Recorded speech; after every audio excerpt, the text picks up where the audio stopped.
Hello everyone, and this is episode number 1 in my new series called Assembly Demystified.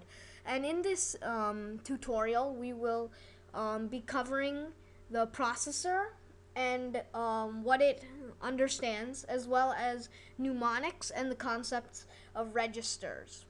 So basically, this series is meant for people with experience in C++,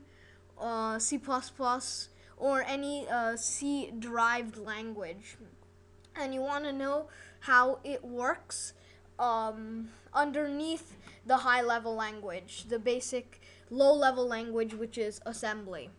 So basically, the processor only understands binary, which is basically just zeros and ones. So trying to code in binary would be really hard because you would need to memorize every single opcode that the processor understood and use them correctly and to write your program, and especially for debugging and fixing problems would be especially hard if you had to do it in binary or in hexadecimal. Therefore, the programming language of assembly was created. So assembly, instead of using binary, uses mnemonics like add, subtract, move, multiply, divide, increment, decrement, and so on. So there are many mnemonics, and those mnemonics will be converted into the binary that the processor can understand. So these mnemonics depend on the processor. So I'm currently running Intel i7, that is my processor, and Intel processors will have certain opcodes and certain instructions and mnemonics, while another kind of chip like AMD or ARM chips would, however, have different opcodes and different mnemonics. So this tutorial is based off of the Intel chips, and I'm running Ubuntu 12.10. So because Linux tends to be the best for compiling different kinds of programming languages. Okay, so basically the last concept in this tutorial is a concept of registers.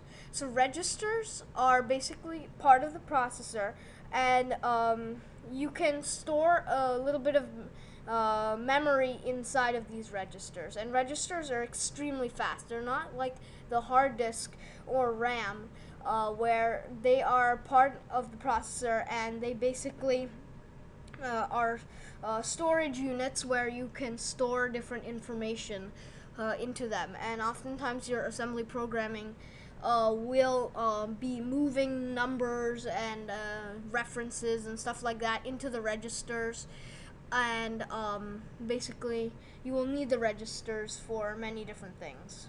So registers actually will have names, and there are many different kinds of registers. There are segment registers and general purpose registers, and there are many different things, but we're not going to cover everything now, and rather we will just be covering the general purpose registers. So I'm running 64-bit Linux, and the processor is 64-bit. Therefore, our registers are general purpose, that is, are RAX, RBX, RCX, RDX, and if you want, you also have the stack pointer, RSP, and you'll also have the data incrementer, which is RDI. So basically those are your general purpose registers which your program will use.